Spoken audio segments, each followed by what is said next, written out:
Ever walked into a room and felt like everything had changed in a single night? Not a slow shift, not something that built over weeks. One night, one document, and suddenly the whole world looks different. That is exactly what happened inside Buckingham Palace when Prince William handed his father a sealed report that would completely reshape the royal family. It wasn't gossip. It wasn't casual concern. It was pages of documented evidence that forced King Charles to see his wife, Camilla, in a way he never had before. And from that moment forward, nothing would ever be the same between them. Here is the thing you need to understand. This report did not just appear out of thin air. William had been paying really close attention for months. He talked to staff members. He collected information. He watched patterns develop that made him deeply uncomfortable. And he got to a point where he felt like he had no choice but to write everything down and hand it to his father in private. Not during a casual chat over tea, not in a quick phone call. He physically put together multiple pages, sealed them up, and made sure they got to Charles late at night. That tells you this was not just a son being worried. This was a son saying, I have proof and you need to see it. The way the report was delivered is honestly kind of dramatic. It happened around 9:30 at night at Buckingham Palace. Charles had already sent his staff home. He was alone in his private study, probably winding down for the night. Then one of his most trusted aides walked in carrying a manila envelope with William's personal wax seal on it, not regular mail, not a note passed along casually. This was a sealed, confidential document marked specifically for the king's eyes only. The aide explained that William had given very clear instructions for private delivery, and then he left. So Charles is just sitting there alone with this envelope, and you have to wonder what was going through his mind. His eldest son, the Prince of Wales, does not send sealed reports at night for no reason. When Charles finally opened it and started reading, he realized pretty quickly that this was not a short note. It was multiple pages of detailed information, and it was all about Camilla, what she had been doing inside the palace, how she had been operating, patterns of behavior that William had carefully documented over several months. The introduction made it clear that William had not come to this decision easily. He wrote about the struggle between family loyalty and duty to the crown. He made sure to emphasize that every single claim could be checked through multiple independent sources. That part is really important because it means William knew his father would want to verify things himself. He was not asking Charles to just take his word for it. He was basically saying, go check this out yourself, and you will see I am telling the truth. And that is exactly what Charles did. He sat there reading, and the more he read, the more troubled he became. The report described things that had been happening right under his nose. Small incidents that individually might not seem like a big deal, but when you put them all together, they painted a completely different picture. Charles actually had to check details twice because he could not quite believe what he was reading. At one point, he got up from his desk, walked over to the window, and just stared out at the palace grounds, trying to process everything. His mind was racing through recent memories, looking for signs he should have caught earlier but somehow missed. So, what exactly did the report uncover? About 3 months before William put everything together, a senior household manager who had worked for the palace for 20 years suddenly asked to be moved to a much smaller, less important position. This person had worked closely with both Charles and Camilla, managing daily schedules and coordinating how the palace operated. William thought this transfer was strange given the person's excellent track record, so he started asking quiet questions. What he found out was that Camilla had called this staff member into a private meeting and basically questioned their loyalty. She suggested that some staff members seemed more devoted to preserving old ways than embracing her vision. She hinted that people who could not adapt to her leadership style might find themselves in trouble. The household manager left that meeting feeling threatened, even though Camilla had used polite language. And within days, that person requested a transfer to a position with way less responsibility. But here is where it gets worse. William documented two more cases that followed the exact same pattern within just a few weeks. Both involved longtime palace employees with decades of experience and deep knowledge about royal protocols. Both felt undermined by Camilla and insecure about their jobs. Both requested transfers to reduced roles. And then Camilla filled those empty positions with people from outside the usual palace recruitment channels. These new staff members did not have the extensive experience normally required for such sensitive jobs, but they shared one important thing in common: personal loyalty to Camilla rather than to the institution itself. Once those new people were in place, they started forming an inner circle around the queen consort. They handled communications, controlled who could see her, and operated in ways that completely bypassed established palace rules. William's report also documented regular meetings that Camilla held with this group in her private apartments. She scheduled these meetings during times when Charles was busy somewhere else. The discussions focused on restructuring palace operations and reassigning responsibilities. People who attended were encouraged to see themselves as part of a modernization effort led by Camilla.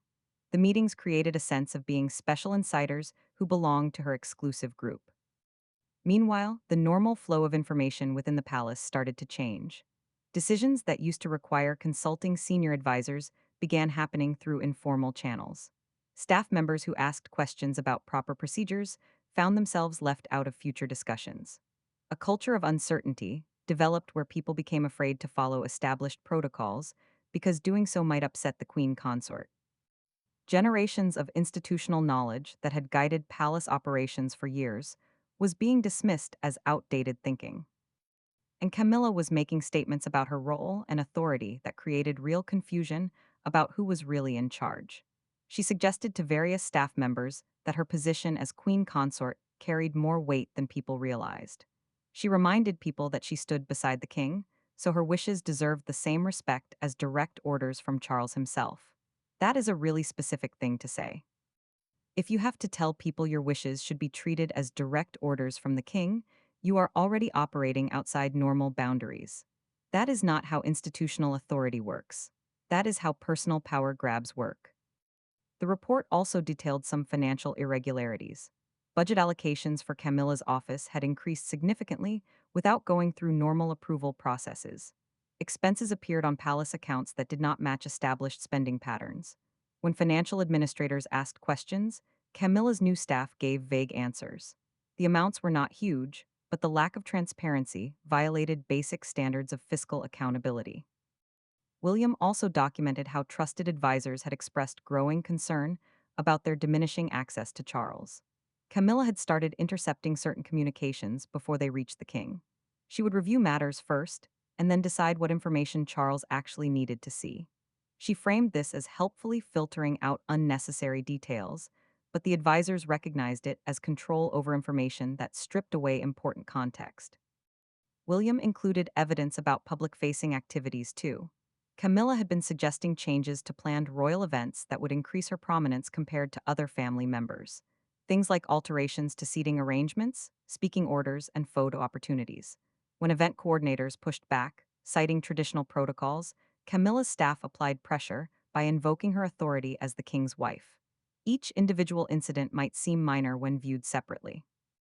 A staff transfer here, a budget question there, some suggestions about event planning, but the cumulative effect revealed a systematic effort to build personal power independent of proper institutional channels. Camilla was constructing a parallel structure of authority within the palace, one that answered to her alone rather than serving the crown as an institution.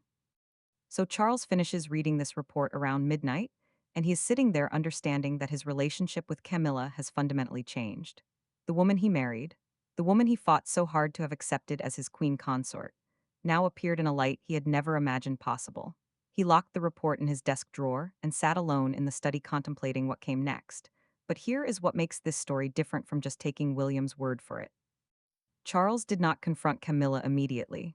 He did not react emotionally. Instead, the next morning, he pulled out his personal diaries. Charles has kept detailed journals for years, recording not just official business, but his impressions of daily palace life. And he started cross-referencing every claim in William's report against his own records. The first incident about the household manager's transfer happened on a Tuesday in early September. Charles flipped to that week and found an entry noting that Camilla seemed preoccupied and less communicative than usual that evening. He kept going through the timeline. For each significant event in the report, he searched his diaries for corresponding entries, and he found numerous small notations that suddenly took on completely new meaning.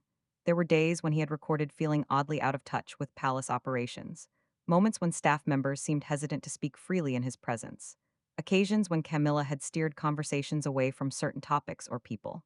At the time, these observations seemed too minor to warrant concern. Now they formed pieces of a larger puzzle. Charles recalled a specific morning in October when he had asked about the household manager's transfer. Camilla explained it as a personal choice by the staff member who wanted reduced responsibilities before retirement. Charles accepted that explanation without question, trusting his wife's account completely. He now realized he had never actually spoken directly with the household manager about the decision. Camilla had smoothly inserted herself as the sole source of information, and Charles had failed to verify the story independently. He examined his schedule from recent months with fresh perspective and noticed patterns in when Camilla had suggested he attend certain meetings or skip others. There were events she encouraged him to handle personally while volunteering to manage different matters herself.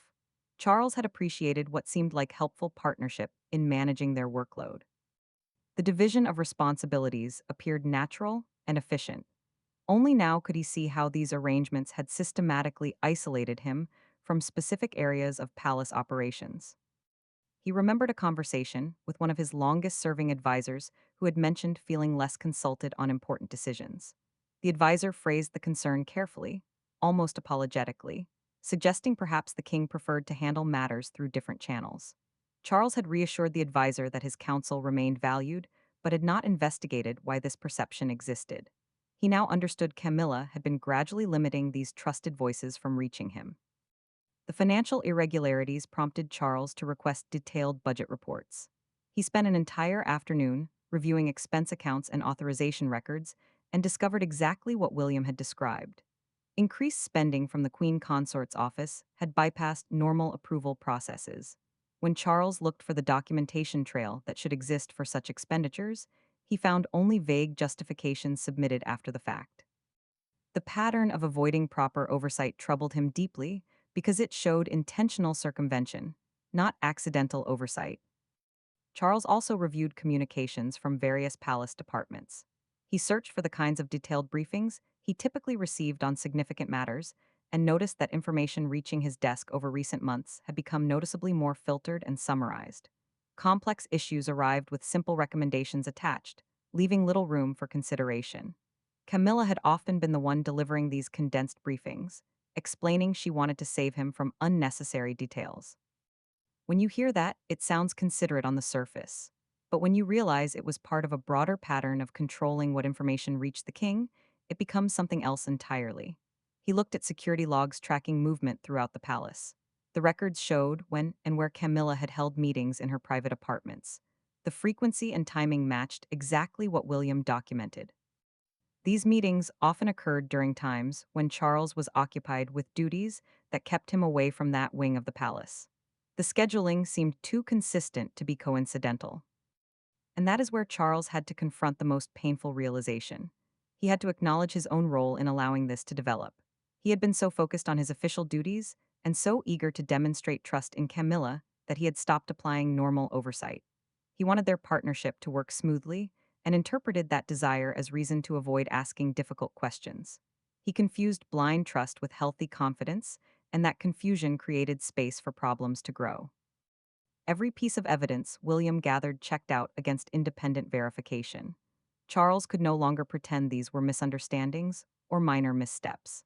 Camilla had been systematically building personal power and undermining institutional structures carefully and right under his nose. The king faced the devastating truth that his wife had betrayed not just his trust, but the very institution they were supposed to serve together. So the next morning, everything changed. Charles entered the breakfast room to find Camilla already seated with her tea and newspapers. He offered a brief nod instead of his customary kiss on her cheek. He took a seat at the opposite end of the table rather than the adjacent chair he normally occupied. Camilla looked up with surprise, but Charles buried his attention in the morning briefing papers. She attempted light conversation about the day's schedule and received only minimal responses that ended the discussion before it could develop. Charles finished his breakfast quickly and departed without the leisurely conversation that typically marked their morning routine. Camilla sat alone at the table, confused by the sudden change, assuming Charles was simply preoccupied with some pressing state matter. She had no way of knowing this cold reception marked the beginning of a permanent shift in their relationship.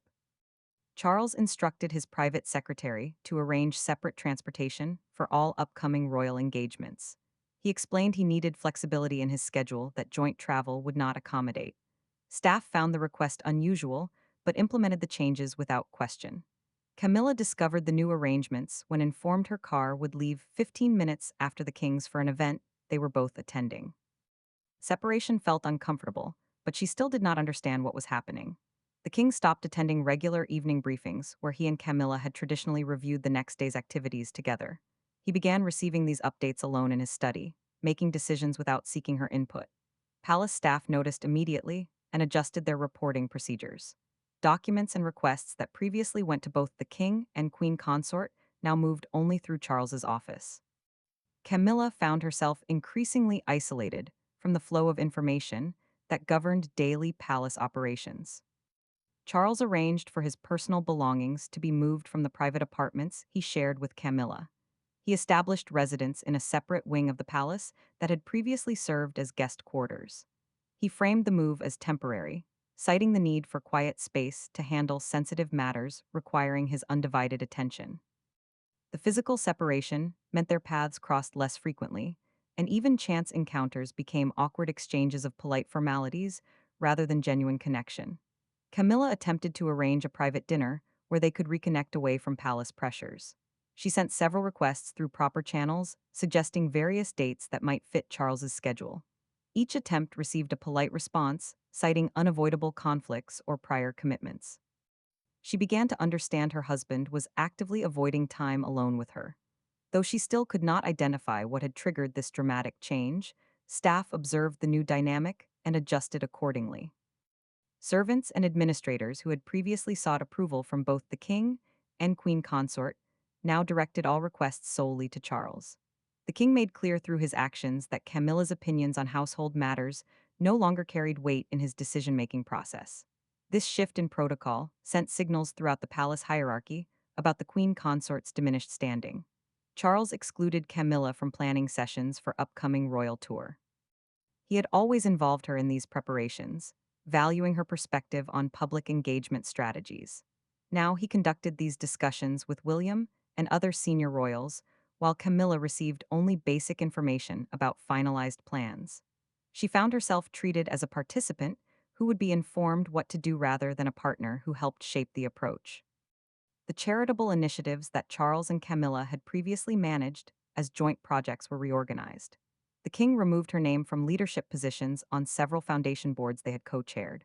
He reassigned her responsibilities to other family members without explanation or discussion. Camilla discovered these changes when revised organizational charts appeared in official palace communications. The public nature of her demotion added humiliation to the growing sense of isolation. Charles began communicating with Camilla exclusively through formal written channels. His personal secretary would deliver notes outlining necessary information about shared obligations or required coordination for public events. The messages were brief, factual, and devoid of any personal warmth. The king treated his wife with the same professional distance he might show to a minor government official rather than his life partner and closest companion.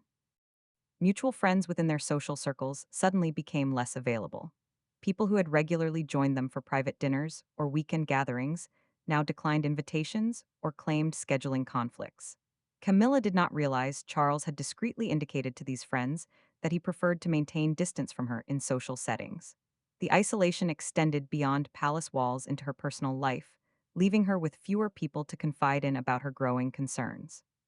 Camilla attempted to approach Charles directly one evening when they both attended a small family gathering. She tried to create a moment for private conversation, but the king deliberately avoided being alone with her. He positioned himself in group discussions and excused himself whenever she moved in his direction. The deliberate avoidance was obvious enough that other family members noticed the tension, though no one felt comfortable addressing it openly. When she could not take it any longer, Camilla sent a heartfelt letter to Charles expressing confusion about the distance between them. She wrote that she sensed something had changed and asked for the opportunity to understand what had gone wrong. The king's response arrived 2 days later as a single typed paragraph stating he would communicate any necessary information through appropriate channels. The coldness of that reply left Camilla both hurt and frightened about what might come next. She initially tried to maintain her normal routine despite the obvious chill. She attended scheduled engagements and fulfilled public obligations with pretense, smiling for photographers and conducting herself with the dignity expected of her position. Behind the public facade, however, Confusion and anxiety steadily consumed her thoughts. Every interaction with Charles felt strained and artificial, completely unlike the comfortable partnership they had built over decades together. Camilla began paying closer attention to palace dynamics, searching for clues about what might have triggered this shift. She noticed how staff members who once sought her guidance now directed all inquiries to the king's office. People who had previously engaged her in friendly conversation suddenly became formal and distant. She sensed that everyone around her knew something she did not, and their careful politeness only increased her feeling of isolation. She attempted to reach out to William, thinking perhaps the Prince of Wales might help her understand what had changed with his father. She sent a request for a private meeting to discuss family matters. William's office responded after several days with a note explaining his schedule was extremely full with upcoming commitments. The polite refusal felt significant given that William had always made time for family discussions before. Camilla began to suspect that whatever had poisoned her relationship with Charles might involve other family members as well. She turned to a close friend outside the royal family, someone she had known for years before marrying Charles. She arranged a lunch at a private location where they could speak freely without palace staff observing. She described the situation carefully, trying not to sound paranoid or overly dramatic. Her friend listened but offered little useful insight. The conversation left Camilla feeling somewhat better temporarily, but the relief faded as soon as she returned to the palace's cold atmosphere. She decided to address the situation more directly by sending another letter to Charles. This message asked specific questions about whether she had offended him or failed in some responsibility. She suggested they might benefit from a quiet weekend away from palace pressures where they could reconnect. She referenced happy times from their past and expressed hope that whatever had come between them could be resolved. Charles's response stated that his schedule would not permit any personal travel in the foreseeable future. Camilla began experiencing difficulty sleeping as worry dominated her thoughts during the night. She would lie awake reviewing recent months, trying to identify the exact moment when everything changed. She replayed conversations and events in her mind, searching for the mistake she must have made. The uncertainty felt worse than direct confrontation would have been. At least anger or accusation would provide something concrete to address. She noticed that invitations to certain palace functions no longer arrived at her office. Events where her presence had been assumed now proceeded without any expectation of her attendance. She discovered these exclusions when she happened to overhear staff discussing arrangements for gatherings she knew nothing about. The realization that she was being deliberately bypassed in planning struck her as deeply humiliating. She attempted to maintain connections with her inner circle of staff and advisors, but even these loyal individuals seemed uncomfortable around her now. Conversations became awkward and stilted. People who had once shared palace gossip and insider information now offered only bland pleasantries. Camilla understood her isolation was becoming total, cutting her off from the informal networks that provided essential context for navigating palace life. She made one more attempt to bridge the gap with Charles by attending an event where she knew he would be present. She arrived early and positioned herself where he would have to acknowledge her when he entered. The king offered a minimal greeting before moving to the opposite side of the room. Throughout the evening, Charles managed to avoid any substantial interaction despite being in the same space for over 2 hours. The deliberate snub in front of other guests made clear that this situation had moved beyond private disagreement. Camilla experienced her first genuine panic about the future during a long afternoon alone in her apartments. She realized she had no real power independent of Charles's support. Her position, her influence, her entire public role existed only through their relationship. If he chose to completely freeze her out, she possessed no institutional standing to resist. The frightening vulnerability of her situation became impossible to ignore. She reached out again to the friend she had confided in earlier, this time with greater urgency. She admitted the situation was worsening rather than improving. She described feeling like a ghost in her own home, present but invisible, occupying space without truly existing in any meaningful way. Her friend offered sympathy but could suggest no practical solutions. The call ended with Camilla feeling even more isolated and desperate. She began noticing physical symptoms of distress.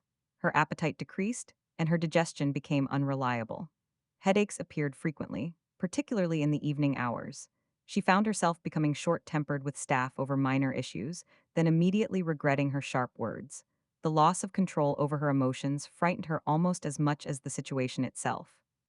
She spent hours reviewing everything she knew about palace protocol and royal history, searching for precedents that might explain what was happening. She looked for examples of other royals who had fallen from favor and how they had managed the situation. Most historical examples involved public scandal or exile rather than this kind of cold internal removal. She realized she was experiencing something unusual, a form of punishment that left her position technically intact while stripping away all real influence and connection. Charles had implemented new protocols, issuing directives through his private secretary establishing that all significant decisions required his personal review and written authorization. No department head could make changes to staffing, budgets, or procedures without submitting detailed proposals directly to the king's office. The new system created multiple layers of oversight that effectively eliminated opportunities for anyone to exercise independent authority. He formed an advisory council that included William prominently, along with several long serving counselors whose experience and loyalty were unquestioned. The king scheduled regular meetings with this group to review all major palace operations and upcoming royal activities. These sessions happened in the king's private study, with attendance strictly limited to invited members. Camilla received no invitation to join the council, and her name appeared nowhere on the official membership roster. Her daily schedule began to reflect her diminished role through subtle but significant changes. She still received invitations to major state functions and ceremonial events where her absence would attract unwanted public attention. However, her participation became purely performative rather than substantive. She appeared at required moments, smiled for cameras, and fulfilled basic representational duties. Behind the scenes, staff treated her with correct formality while making clear through their behavior that real authority rested elsewhere. The king systematically reassigned responsibilities Camilla had held to other family members and trusted administrators. Charitable foundations where she had served as patron or board member received polite letters explaining organizational restructuring. New leadership arrangements emerged that maintained a royal connection while removing the queen consort from positions of actual influence. The changes happened gradually enough to avoid generating major news coverage, but people within royal circles understood their significance. Public appearances continued on schedule with Charles and Camilla appearing together as required by their positions. The king maintained appropriate courtesy during these joint engagements, standing beside her for photographs and acknowledging her presence in public remarks. Their body language remained professional and correct without suggesting either warmth or obvious conflict. The careful maintenance of appearances protected the monarchy's image while allowing the internal reality to be completely different. Camilla found herself living in a strange kind of limbo where her title remained intact, but her power had evaporated completely. She maintained her apartments and staff, received her allowances, and occupied her official position. However, she exercised no real influence over palace decisions or royal family activities. Every aspect of her daily life happened at the discretion of others who followed the king's wishes rather than hers. The psychological impact of this powerlessness weighed heavily. Despite the continuation of material comforts and public status, the inner circle of staff members Camilla had recruited found themselves gradually moved to positions where they handled routine administrative tasks far from centers of influence. None were fired outright, but their responsibilities shrank until they effectively held make-work positions. Several chose to resign rather than accept the demotion. Others stayed, but understood clearly that their prospects for advancement had disappeared. The network Camilla had tried to build dissolved as people recognized that association with her carried no benefits and potential costs. Charles made clear through consistent actions that his trust, once broken, would not be easily restored. He never discussed the situation directly with Camilla, never explained his knowledge of her activities, never gave her opportunities to defend herself or negotiate better terms. The absolute nature of his withdrawal left no room for appeals or arguments.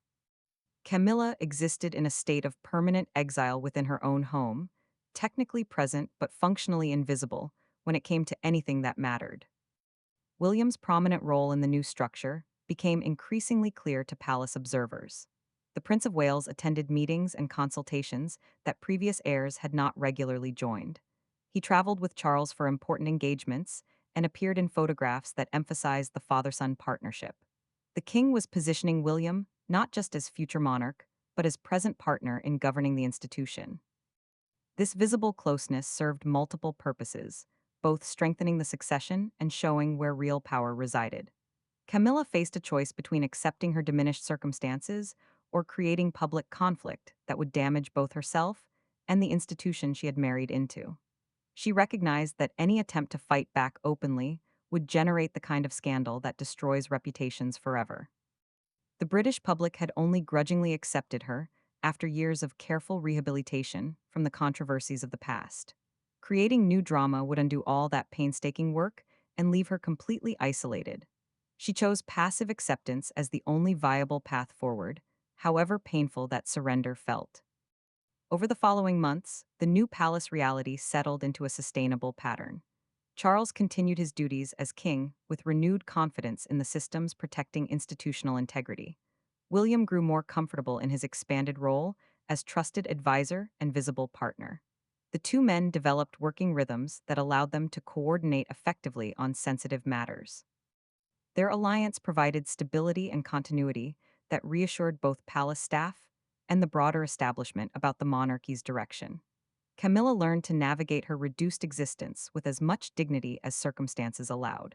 She focused on the limited charitable activities still available to her and the few remaining public engagements on her calendar.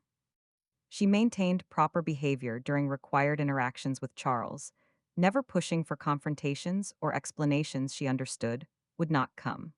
The marriage continued as a legal and formal reality while ceasing to function as a genuine partnership in any meaningful sense. Charles occasionally reflected on how drastically his circumstances had changed in such a short time. He remembered the hope and optimism he had felt about building a successful reign with Camilla as his partner and supporter. That vision had been destroyed by her choices and his own delayed recognition of warning signs. The disappointment remained sharp, but Charles had learned to channel those feelings into determination about protecting the institution. Personal happiness had become secondary to fulfilling his responsibilities to the crown and the nation. Camilla sometimes wondered whether she could have made different choices that would have led to better outcomes. She recognized in quiet moments that her desire for influence and control had driven her toward actions that ultimately destroyed the very security she sought. The irony was not lost on her that attempting to consolidate power had resulted in losing nearly all of it. These reflections brought regret, but no clear path toward redemption or restoration of what had been lost. William carried the burden of knowing his intervention had altered his father's marriage and family dynamics. He never doubted that bringing forward the information had been necessary and right. However, he felt the weight of having triggered consequences that caused pain even while protecting the institution. He maintained his commitment to supporting Charles and ensuring the new systems functioned effectively. The responsibility of compiling that original report extended forward into helping manage the aftermath. The long-serving palace staff, who had witnessed concerning patterns, finally saw those issues addressed properly. These experienced administrators and advisors felt relief that someone had recognized the problems and taken action before permanent damage occurred. They worked diligently under the new protocols, grateful that institutional knowledge and traditional procedures were being respected again. The restoration of proper operations represented a victory for the many people who had served the crown faithfully through periods of uncertainty. Charles understood that this new reality would define the remainder of his reign. He had no intention of softening his position toward Camilla or allowing her back into positions of genuine influence. Too much trust had been violated, and too many people had been hurt by her manipulations. The cold distance between them would continue indefinitely as the price of her choices. He accepted this outcome as necessary, even while mourning the loss of what he had hoped their partnership would be. And honestly, when you look at the whole picture, the systematic nature of what Camilla was doing, the careful construction of a parallel power structure, the manipulation of information flow, the displacement of experienced staff in favor of personal loyalists, it is hard to see how Charles could have responded any other way. The report did not create the problem, it revealed it. Sometimes the hardest truth to face is that the person closest to you has been working against everything you are trying to protect. And when that truth finally comes to light, the only choice left is how to respond. Charles chose to protect the crown, preserve the institution, and accept the personal cost. That decision reshaped not just his marriage, but the entire future of the royal family.